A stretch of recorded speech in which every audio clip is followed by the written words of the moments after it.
Hello students, कैसे आप लोग। बीसीसी 2021 का परीक्षाफल आ गया है। आप लोगों ने अगर परीक्षा का रिजल्ट देखा है तो बहुत अच्छी बात है। अगर आप लोगों ने रिजल्ट नहीं देखा है तो आप बीसीसी के साइट पर जाकर के रिजल्ट देख सकते हैं। आप देख रहे हैं यहाँ पर कि जो एग्ज़ाम हुआ था 9/10/2021 एवं 10/10/2021 के बीच में हुआ था बीसीसी का एग्जामिनेशन, और इसका जो रिजल्ट है वो 31 तारीख को डिक्लेयर कर दिया गया है। और आप बीसीसी में जो सम्मिलित हुए थे तो उसके रैंक को देखने के लिए आप उसके वेबसाइट पर जा सकते हैं। वेबसाइट पर एक रैंक कार्ड है बीसीसी 2021 लिंक करके, उसको आप क्लिक करके उसको देख सकते हैं और अपना रैंक कार्ड भी डाउनलोड कर सकते हैं। तो किस तरीक़ा से हम लोग रैंक कार्ड डाउनलोड करेंगे इस वीडियो में हम लोग देखते हैं, ताकि आप लोग को रैंक कार्ड डाउनलोड करने में आसानी हो। और ये भी चर्चा करेंगे कि हमको काउंसलिंग में क्यों प्रेजेंट होना चाहिए। तो बने रहिए वीडियो में। सबसे पहले हम लोग गूगल क्रोम को ओपन कर लेते हैं और गूगल क्रोम में डालते हैं BCECE।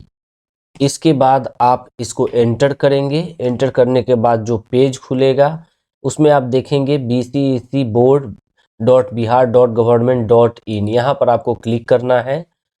यहाँ पर क्लिक करने के बाद आप देखेंगे कि बिहार संयुक्त प्रवेश प्रतियोगिता परीक्षा परिषद का वेबसाइट खुल जाता है।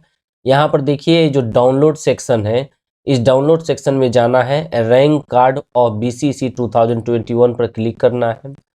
यहाँ पर अगर आपने एग्रीकल्चर ग्रुप से एग्ज़ाम दिया है, यानी कि अगर chemistry biology agriculture, math biology agriculture, math chemistry agriculture, physics chemistry agriculture, इस ग्रुप से आपने एग्ज़ाम दिया होगा तो यहाँ पर आप क्लिक करेंगे और जो नेक्स्ट पेज खुलेगा उसमें आप अपना रोल नंबर डालेंगे, डेट ऑफ बर्थ डालेंगे और रैंक को शो रैंक करेंगे तो आपको रैंक दिखाई देगा। रैंक दो तरह से दिखाई दे सकता है, एक कैटेगरी वाइज रैंक होगा और एक जनरल रैंक होगा।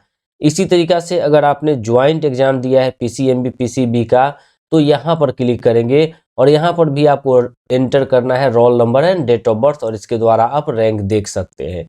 इसी तरीक़ा से अगर आपने केवल PCM एंड PCB ग्रुप को भरा होगा तो भी आपको roll number and date of birth के द्वारा ही रैंक प्राप्त होगा। तो इस प्रकार से आप Bihar combined entrance competitive examination board का आप रैंक देख सकते हैं। और जो भी रैंक आपका आए, अगर आपको काउंसलिंग के लिए कॉल किया जाता है तो आपको काउंसलिंग में ज़रूर जाना चाहिए। इसके लिए हम चर्चा करते हैं कि क्यों हमको काउंसलिंग में जाना चाहिए, ताकि कई बार ऐसा होता है कि एग्जामिनेशन में हम लोग एग्ज़ाम दे देते हैं। बहुत सारे स्टूडेंट तो ऐसे होते हैं जो एग्ज़ाम का रिजल्ट भी नहीं देखते हैं, वो इतना डर के मारे कि उनको लगता है कि मेरा एग्ज़ाम खराब गया है तो रिजल्ट भी खराब आएगा। तो निश्चय ही ऐसा नहीं सोचना है। आप लोग रिजल्ट देखिए और रिजल्ट देखने के बाद हम डिसाइड करिए कि क्या आपका रैंक कितना आया है, और उसके बाद काउंसलिंग में भी आपको जाना चाहिए।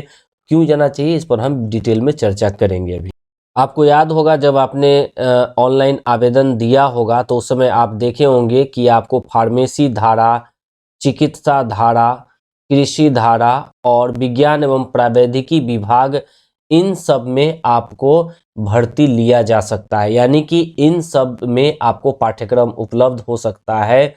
तो आप देखेंगे कि यहाँ पर देखिए, जब अगर फार्मेसी की बात करेंगे तो सरकारी संस्थान के जो सरकारी फार्मेसी संस्थान है उसमें आपको डिग्री पाठ्यक्रम के लिए एडमिशन हो सकता है।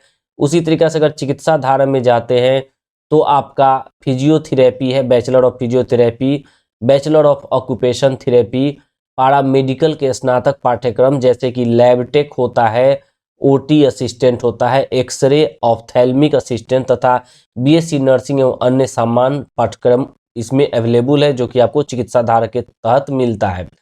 उसी तरीक़ा से अगर कृषि में आप जाना चाहते हैं तो कृषि में भी आपको कई प्रकार के पाठ्यक्रम मिलते हैं, जो कि मेनली एक तो कृषि से संबंधित होता है और दूसरा होता है जो कि एग्रीकल्चर है, दूसरा है हॉर्टिकल्चर। आजकल उद्यान का भी बहुत ज़्यादा स्कोप है तो आपको उद्यान का भी इसमें पढ़ाई करने को मिलता है।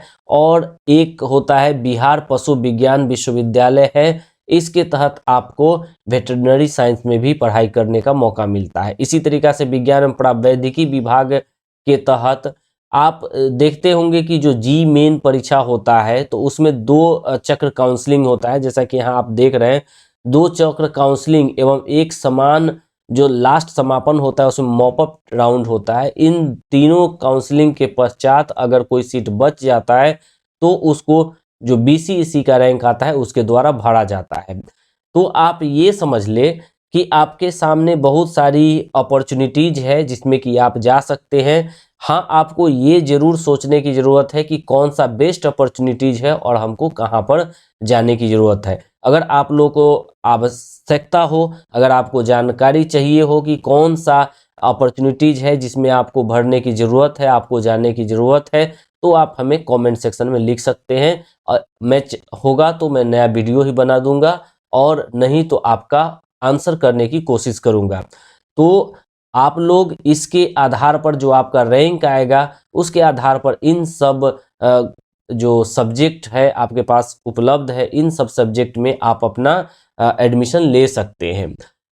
बशर्ते एक चीज आप जरूर ध्यान रखें कि अभी के समय में जो एडमिशन लेना चाहिए ये जरूर ध्यान में रखना चाहिए कि कौन से कोर्स की सबसे ज़्यादा डिमांड है और कौन से कोर्स में सरकारी नौकरी के साथ साथ प्राइवेट नौकरी की भी संभावना है। इसके लिए हम अलग से एक वीडियो बनाएंगे